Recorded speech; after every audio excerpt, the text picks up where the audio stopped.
All right, everyone. Welcome back to the Pursuit of Progress podcast. I'm Ben Adams, one of your co-hosts, along here with Adam Lang. And today we're going to be talking about something that's really, really important. I know it's something that all of us have struggled with at some point along our lives. Procrastination. I can tell you that, oh my gosh, procrastinating for me, it's just such a terrible way to live, such a terrible feeling. And I'm so glad that we have this next 15 minutes to a half hour to talk about it. Do you even want to talk about it, or should we put it off a little bit longer? You know what?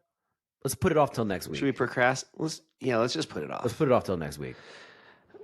Just kidding, guys. Because of this tip, this tool, this actionable, advice that we're going to share with you guys today, we no longer procrastinate as bad, and hopefully you guys can follow suit. So we're going to just talk today again about procrastination. If you guys have ever just hesitated too long, lost momentum, that could have been from procrastination. And we're going to share with you today a quicker episode where we're just going to share one specific tip, one specific advice. And this comes from Mel Robbins. If you guys aren't familiar with her, definitely look her up. She is one of the most popular female influencers right now when it comes to self-improvement. Very accomplished, very respected. So definitely check out Mel Robbins. Now that we've given her the shout out, let's talk a little bit about what it is. And this is called the 5-second rule. And this is what she has coined as just her way to conquer procrastination. So Ben, what is the 5-second rule? The 5-second rule is a book. And in that book, she goes over all of these different strategies. So essentially, when procrastination comes into your mind, and for example, it could be getting up in the morning. That's one that's a lot of people that struggle with, including myself.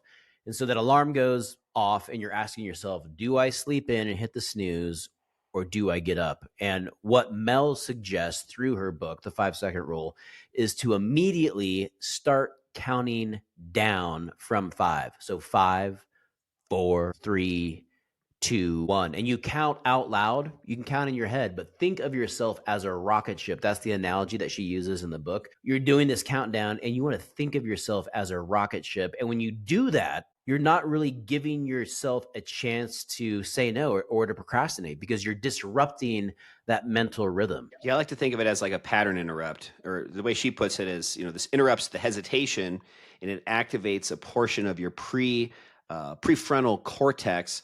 And it's just pushing this immediate action, just kind of a trick you can play on your mind to just take action and no longer hit that snooze for another 5 or 10 minutes. And the thing I'll just share too about this is just the sense of happiness, or just the motivation, the self-confidence that you get from finally being able to implement this and not fall back into the routine of, again, just like hitting the snooze button over and over again. Yeah. It's just something that over a few days, you might not notice it, maybe even over a few weeks, but the more you just kind of abide by this and really put it into effect as a non-negotiable, and just, really give yourself the respect to follow this every single time this comes up, you just really gain this extra kind of level of confidence that is hard to explain until you've done it yourself. So I recommend anybody to really kind of lean into this if you're on the fence, and just at least give it a shot for not just a day or two. You got to give it at least a few weeks, if not even maybe a month or longer. And being a procrastinator, that is no way to live. And a lot of times the things that we procrastinate with are the things that we don't want to do, but they're also the things that are usually really important. And when you're not doing, and this is what Jeff Bezos talks about this. He's talked about this at length, and he believes that this is where stress comes from. Stress isn't the work that you do. It's when you're not doing the work that needs to get done, or procrastinating. And it's so true. Let me share a quick story. I took the kids and my girlfriend to go see a movie this past Sunday night. And so, I was there with my girlfriend, my son was there with his girlfriend, and my daughter was there with her boyfriend. And so it was like a double date. All of us were there with our better halves. Anyways, Did you sit in the middle? We're leaving the movie around 9:30 p.m. And this is a Sunday night. The kids have high school the next day. And my daughter's girlfriend says he needs to go home and write a 5-page paper. I'm like, wait, you're going to go home after 9:30 p.m. after the movies and go write a freaking essay? Like, how miserable does that sound? But you know what? I was that kid. I was that kid in high school. I always procrastinated. And what I learned is that you can never fully enjoy the moment if you have this thing over your head. So if you're going to the movie and trying to watch this movie and relax with your friends and your girlfriend and your family, but you know in the back of your mind you got to go home and write a 5-paragraph essay, you are not going to be able to be fully present and fully enjoy that experience. You're not going to be able to. Procrastinators do not fully enjoy life. Yeah, if you think of a trait, character trait, to just, I think it's just one of the things that all successful people, for the most part, have figured out how to at least minimize procrastination. And a lot of people that are still successful have this in them. I do myself as well. It's just a matter of having the ability, the discipline to still get it done regardless, and just have that mindset, which is super duper important. Another great book to check out on the same topic is Brian Tracy, Eat That Frog, where he talks about the same thing about the frog is just like the biggest, most daunting task. Make sure you just do that first. That way it prohibits you from procrastination, and just get it done, get that anxiety out of the way. And then you can kind of go about the rest of your day with a lot more just, calm and peacefulness. Yeah, it's exhilarating to do the thing that you don't want to do. Maybe it's exercise, going to the gym. Maybe it's getting up on time. I can tell you personally that when I have those days, and listen, I'm like everybody else. There are days that I miss going to the gym, that I sleep in, that I procrastinate. I am not perfect. But I will tell you this. If I do hit that snooze when and I blow off the gym, or if I miss it, I don't, that ruins my whole day. I just don't have the Yeah. same, because I'm mad at me. I'm angry at me because I didn't go do something I said I was going to do. And you might be there, for example. I feel like I let you down.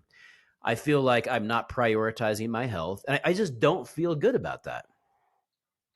Or maybe it's a call. Maybe it's calling a prospect. Whatever it is, if you don't do the thing you're supposed to do, or do the thing that you said you were going to do, it's impossible to feel good about that. Now, I don't know if you've noticed this, but I've been much better. I mean, I haven't missed a gym day in like 45 days. Yeah, I can't even remember the last one. You've been really good on that. And that's one thing that helped me is I just moved my alarm. I have 2 alarms, and both of them now are on the other side of the room. So one alarm goes off, it's my phone, and I have that now on a docking station.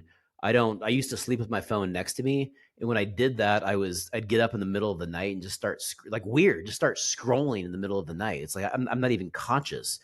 And so I now dock that on a docking station about 20 feet from where I sleep. And then my other alarm is just a hatch alarm clock. And that's also on the other side of the room. So for me, now I have to get up to go turn the alarm off. And once I get up and I start moving, like I'm not going to go get back in bed. Love that. Well, guys, let's just take a quick commercial break. Today's sponsored segment is actually by both of us. So we just wanted to share with you a live masterclass that we're putting on every 2 weeks, right around that frequency right now. And it's just for anybody that's interested in the home buyer process, whether you're a first-time home buyer, maybe you're a seasoned pro. We're just providing actionable, just real advice that's actually helping people succeed in today's very challenging and just unique market. These webinars are just packed full of knowledge, proven tactics, strategic direction to ensure that you're really prepared whenever that day does come. Ben and I are both hosting these live, and we've had a lot of really good success just with people getting value from them. So we'd love to have you on one of our next ones. To find out when it is and to get your free seat, just visit webinar.adamsoulsdenver.com, or just follow either of us on social media, where we post regularly about the next upcoming live webinar date. Looking forward to seeing you guys on the next one. So now, Ben, let's talk a little bit about practical steps for immediate action. Just, we've talked pretty much about this very simple concept, but just what is an actionable step for people to take just to start implementing? Yeah, we got 4 or 5 actionable steps here. Let me do the first one just because I love doing countdowns. But the next time you hesitate, try using the countdown. I know that it sounds kind of silly, but just try it. Whatever, I moved my alarm clock across the room. I thought that sounded silly, and it works. So some of this silly stuff sometimes works, but do a countdown. Start by counting down from 5. So 5, 4, 3, 2, 1, and then move towards the task. If you don't want to do something, pause, count down, and then move towards the task. What's number 2? Love that. And just a little pro tip, you guys. If you're trying to learn a second language, maybe Spanish, start doing that in a different language. Cinco, cuatro, tres, dos, uno. So my second thing is Love just it. start with small tasks to build up your confidence. So don't have this be something that just gets you really frustrated from day one. Just start with just, things that are going to build up your confidence. And what I'm referring to here is, after doing this countdown, just whatever it is that you're procrastinating on, don't have it be like the biggest thing ever. Like you need to write this 10-page paper by 5 p.m. today. Have these small wins kind of help build up your confidence with this and then move into some of these bigger tasks that you might be also procrastinating on. Yeah, number 3, what's most important when you're building out a new habit? It's consistency. So learn Mm-hmm. how to develop a pattern of consistency.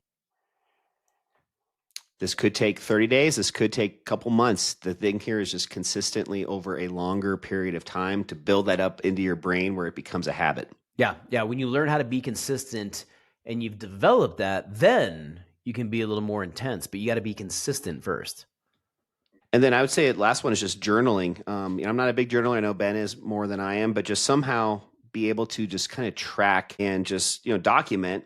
And the reason for this is because you can start to look back and just start seeing these very small improvements and then get hopefully some confidence from that to see how this productivity has been improved. And hopefully just taking kind of an inward look on yourself, on your anxiety and your stress, and hopefully just seeing that there is some benefit to this by feeling less anxious and Yeah. stressful after doing this for a while. And, I am a journaler now because I learned that. And this is the journal that I use. It's called Self Journal. What I love about this, though, there's two things. There's a habit tracker built in. And so, what the Self Journal encourages you to do is to identify and write down what are those 5 or 6 habits that you want to do daily that are very important to you, that bring fulfillment to you. And I, like so many other people, I thought journaling meant I have to, write paragraphs at a time or pages at a time. And my actual, writing in this journal, it's very limited, but I still feel so fulfilled when I complete it. And, the first thing I do every morning on the left-hand side here, it says, "Today I am grateful for." And there's 4 lines. And so I just write down 4 things that I'm grateful for that day. And a lot of times it's a sentence or it's 4 or 5 words. To me, that is journaling. But let me tell you this, since I started writing down what I'm grateful for consistently every day, my world has changed. And when I face those challenges and those hardships, I just, it's like I realize that I can still go through the storm and face adversity, but still have peace in my life at the same time. And having Love that. writing that down in my gratitude journal has really helped that. It's been a huge change for me. And then the other thing is there's a habit tracker. So I wrote down 5 or 6 things that are most important to me: reading, praying every day, my devotional, running, going to the gym, spending time with family. And then all I do, it outlines it for 90 days. Did you do it today or not? You just put a little check, and then you can do it for 90 straight days. And then you can see what you've done. So developing that consistency and just having a higher awareness of what my attitudes, my activities, my habits are, it's really, really helped. Love that. Yeah, as far as from on my end, just kind of as a recap and just to kind of challenge everybody here that's listening or watching this episode today, is just understanding that, this isn't going to be something that just dramatically changes overnight. It's all about that consistency and just giving it a shot. Maybe this is a great one for you, maybe it's not, but at least give it enough of a chance to see if it does move the needle even just a little bit in the right direction. This is the whole point of our podcast. It's just how we can get 1% better every day. Some of these different tactics and tips work better than others for different people and different personality types. So give it a shot, see what you guys think. And if you do get any value from it, I would love just to hear how it is positively affecting you. And, leave that in the show notes or send us a direct message on social media. We'd love just to hear more about how it might be improving your lives. That's right. Pick one thing this week. You don't have to change the world. Just pick one thing, choose not to procrastinate, choose to be consistent, and then let's check back in a week. Love that. All right, guys. Well, this was a quick one, but hopefully it gets you some actionable value that you can implement. As always, guys, appreciate you listening, viewing, sharing the show with your friends and family and anybody out there that you feel like needs a little bit extra pep in their step that maybe we can help provide some motivation and just some tips and tools to help with that. So as always, guys, Adam sharing this with Ben. We'll see you guys next week on a brand new episode of the Pursuit of Progress podcast. Ben? The pursuit. Hey, stay proactive. Have a positive and productive week, everybody. We love you. See you guys.